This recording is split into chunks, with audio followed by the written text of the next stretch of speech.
트럼프 기조에 따라서 산업별로 어떤 영향을 받을지에 대해서 좀 보겠습니다.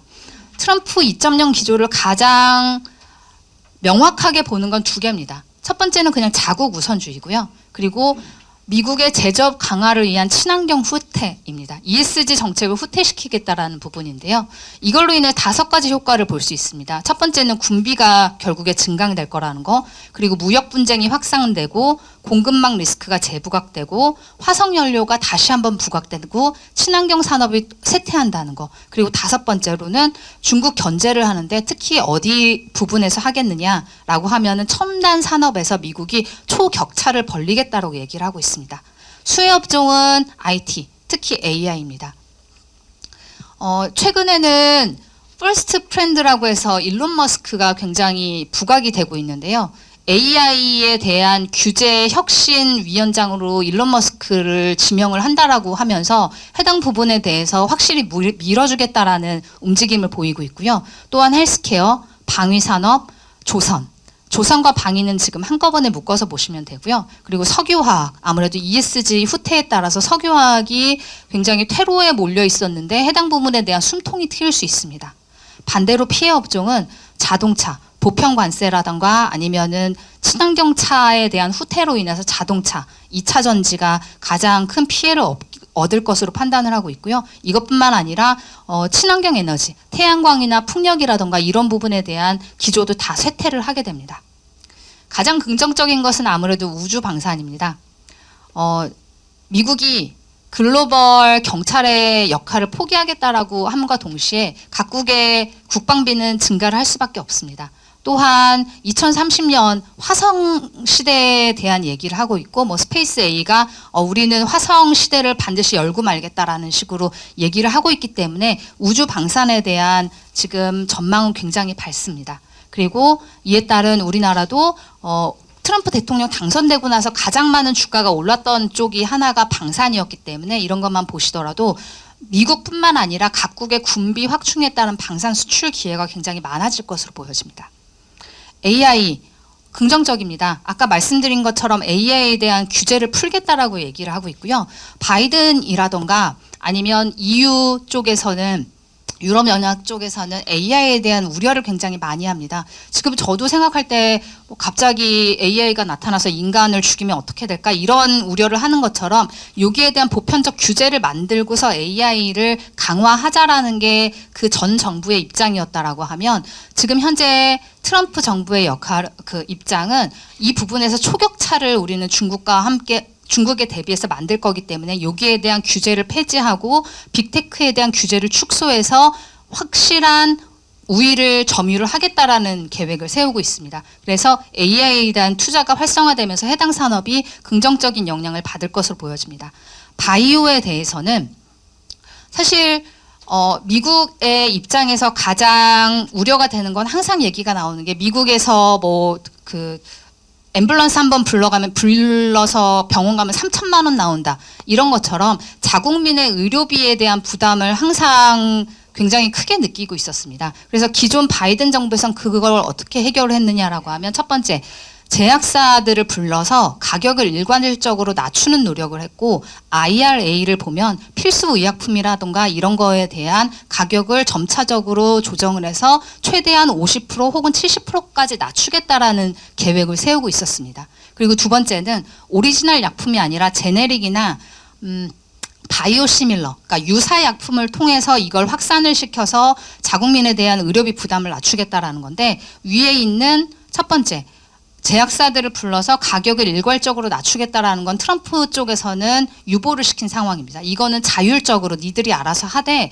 단 제네릭하고 바이오 시밀러는 내가 다시 활성화하게 해줄게. 계속 활성화해라는 입장입니다. 그러면 한국 입장에서는 한국의 바이오 시밀러 강국입니다. 셀트리온이라던가 아니면은 삼성 바이오로직스 이런 쪽에서 기회를 얻을 수 있고요. 어차피 우리나라의 일반 제네릭 의약사 같은 경우는 미국에 수출되는 품목이 별로 없었기 때문에 해당 부분에 대한 역할보다는 오히려 바이오 시밀러 쪽에서 굉장히 기회를 찾을 수 있습니다. 화학 쪽에서는 아무래도 석유 생산에 대한 규제가 축소 혹은 철폐되기 때문에 기존의 화학 업체들이 굉장히 수익성의 압박을 많이 느끼고 있었는데 아무래도 조금이라도 숨통이 트이면서 구조조정을 할 수 있는 그런 시간을 벌 수 있을 것으로 판단을 합니다. 그리고 조선은 미국에서 LNG를 다시 생산해서 수출하겠다라는 기조, 그리고 미 해군 전력을 강화하겠다라는 기조이기 때문에 우리나라 조선이 부가 그런 반사 이익을 얻을 수 있고요. 다만 그러면 왜 영향이 밑에 있냐라고 했을 때는 무역 규제로 인해서 해상 물동량이 위축될 것으로 판단을 하고 있고, 또한 친환경에 대한 규제가 완화되기 때문에 우리가 지금 중국의 조선 대비해서 굉장히 그 첨단이라고 하는 친환경 선박에 대해서 기술 우위가 있었는데 아무래도 친환경 선박에 대한 수요가 줄어들기 때문에 그 부분에 대해서는 마이너스 영향을 받을 수 있고, 이에 따라서 군비 증강이라던가 이런 쪽에선 좋지만 전반적인 조선 전체에 대해서는 마이너스 영향도 무시할 수 없는 상황입니다. 다음 장에 보시면은 악영향입니다. 사실 좀 걱정되는 건 자동차하고 2차 전지입니다. 반도체는 미국의 반도체 지원법이 축소될 것으로 판단하기 때문에 안 좋기는 하지만 워낙 전방 산업이 좋습니다. 말씀드린 것처럼 AI가 계속 부상을 하고 첨단 산업의 모든 곳에 들어가는 게 반도체이기 때문에 칩스라던가 아니면 이런 쪽이 뭐 별로 좋지는 않긴 하지만 전방 산업도 좋고, 그리고 오히려 미국의 중국 규제로 인해서 우리가 중국을 반도체 부분에서 견제할 수 있는 기회도 얻을 수 있다라고 판단을 합니다. 그렇지만 자동차하고 2차 전지는 조금 다른데요. 자동차는 아무래도 관세가 생길 수 있다라는 점에서 우려가 되는 게 하나가 있고요. 그리고 두 번째로는 전기차에 대한 전환이 늦어질 수 있기 때문에 기존의 계획 대비해서 이 계획이 틀어질 수 있다는 점에서 우려가 됩니다. 그리고 2차 전지에 대해서는 전기차가 아무래도 수요가 감소할 수 있다라는 거, 그리고 IRA가 축소 내지는 폐지 이야기가 나오고 있는데 해당 부분에 대한 가장 큰 수혜를 받았던 부분이 2차 전지였습니다. IRA를 충족할 경우에 친환경 차에 대해서 $7,500, 한화로 보면 약 1천만 원의 자금 지원을 해주던 부분을 축소 혹은 폐지하겠다라는 점이 있고, 그리고 자국 내에서 그 배터리를 생산할 경우에 올해 LG 에너지 솔루션에서 약 1.5조 정도 미국에서 세제 혜택을 받을 것으로 예상을 했는데 해당 부분들이 다 축소될 수 있다는 부분에서는 굉장히 지금 악영향을 끼칠 것으로 판단을 합니다. 아무래도 자동차 2차 전지에 대해서는 조금 더 말씀을 드리면, 우선 첫 번째로 트럼프 정책에서 통상으로 보시면은 자동차 부분에서 관세를 중간에 보시면 보편관세 10에서 20% 부과한다라고 생각할 경우에 가격 경쟁력 우려가 지금 되고 있고요. 만약에 한국에서 수입되는 제품에 20%라는 맥스 관세를 부과할 경우에 현대 기아차 에비타 최대 19% 감소한다라고 되어 있는데, 근데 이거는 제가 볼 때는, 제가 생각해 볼 때는 좀 너무 극단적인 에비타 감소이긴 합니다. 왜냐하면 한국에서 만들어서 미국으로 수출하는 게 전체 현대차 생산 물량의 한 13% 정도이기 때문에 이 관세로 인해서 한 대도 안 팔린다라고 가정하면 에비타가 저 정도로 감소할 수 있긴 하는데 사실 그렇게까지 안 팔릴 것 같지는 않기 때문에 이건 좀 극단적인 가정이긴 합니다.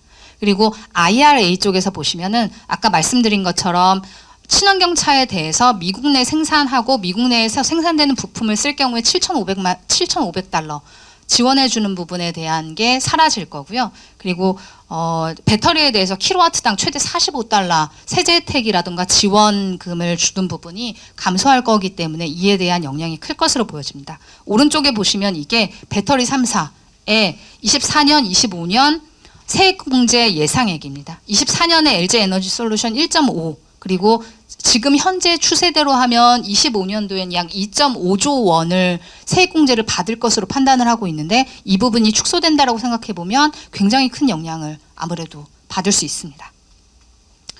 시사점, 그러면 여기에 대해서 어떻게 생각해야 되는가에 대한 부분을 좀 많이 고민을 했습니다. 사실 트럼프 2.0으로 인해서 수혜를 받는 국가는 별로 없습니다. 물론 가장 악영향을 받을 것으로 판단하는 곳은 중국이고 그 다음으로는 베트남이나 멕시코가 위험하지 않을까라는 생각을 많이 하고 있습니다. 그리고 제가 최근에 베트남에 대해서 분석을 좀 의뢰한 곳이 있어서 해드리면서 보니까 우리나라가 베트남 투자 1위 국가이더라고요. 베트남 전체 투자의 한 25% 정도를 한 1위 투자 국가고 전체 한 10,000개 정도의 프로젝트를 우리가 했고 그 프로젝트가 곧 기업 수랑 반드시 일치하지는 않는데 기업 수로도 한 3,000개 이상이 지금 베트남에 진출해 있는 것으로 알고 있습니다. 그런 쪽에서 굉장히 큰 영향을 받고 우리는 오히려 한 단계 거쳐서 타격을 받을 것으로 판단을 하고 있습니다. 결국에 다 좋지 않다라고 하면은 내년을 전화위복으로 어떻게 만들기 위해서 각 국가들이 노력을 하는 한 해가 될 것으로 판단을 하고 있고요. 첫 번째로는 국가적 전략이 좀 필요하다라는 겁니다. 우리가 물론 지금 작년 말부터 좀 정치적으로 좀 시끄러운 이슈가 있어서 지금 가장 중요한 시기에 이 부분에서 적극적 대처를 못하는 게 아닌가 해서 좀 아쉽기는 합니다. 근데 크게 두 가지로 생각을 할 수 있는데요. 대미 전략과 대중 전략입니다. 대미 전략은 아무래도 중국의 대안으로서의 한국의 위상을 정립하는 게 가장 중요하다라고 판단을 합니다. 그래서 미국과의 다시 한번 협상에 대응해서 거래의 그 동맹 가치에 대한 실증적 증거를 제시한다던가 아니면은 중국의 대안으로서의 우리가 성립할 수 있도록 미국의 거래 대상 우선순위 점검이라던가 이런 부분에 대해서 다시 점검하는 게 필요하고요. 대중 전략은 이제는 중국의 위상 변화에 대해서 우리가 좀 인지를 더 강하게 해야 될 시기가 됐다라고 봅니다. 기존에 2000년대까지는 우리의 거대 시장으로서의 중국이었다라고 하면 그 다음에는 밸류체인으로서의 중국이었고 2020년대부터는 이제는 경쟁 상대국으로서의 중국을 인지를 확실히 해야 되고요. 물론 중국 시장 크고 좋습니다. 그렇지만 경쟁국으로서의 우리에게 다가오는 역할이 더 크다라고 보여지고요. 밑에 있는 기술 격차를 조금 보시면은 핵심 기술과 주요 분야별 기술 격차입니다. 24년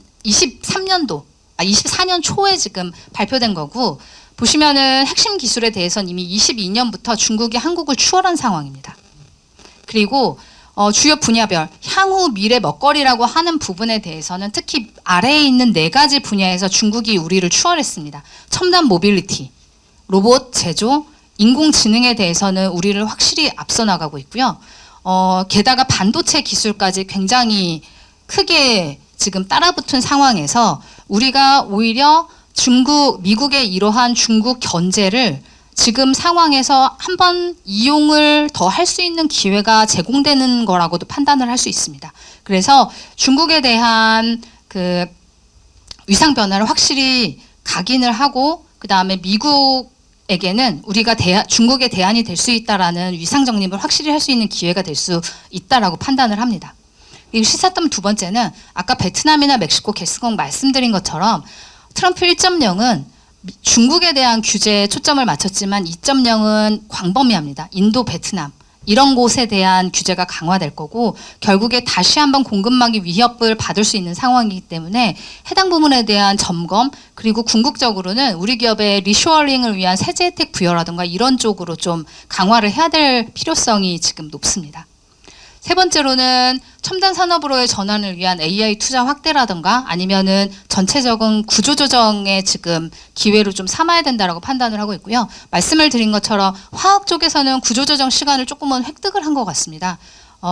저희가 작년 12월, 그러니까 한 달 전에 화학산업의 구조조정에 대한 보고서를 좀 PwC 저희 3일 회계법인에서 낸 상황인데 이런 쪽에서 아무래도 조금 더 시간을 벌 수 있다라는 생각이 들기 때문에 이걸 좀 활용을 할 필요가 있고요.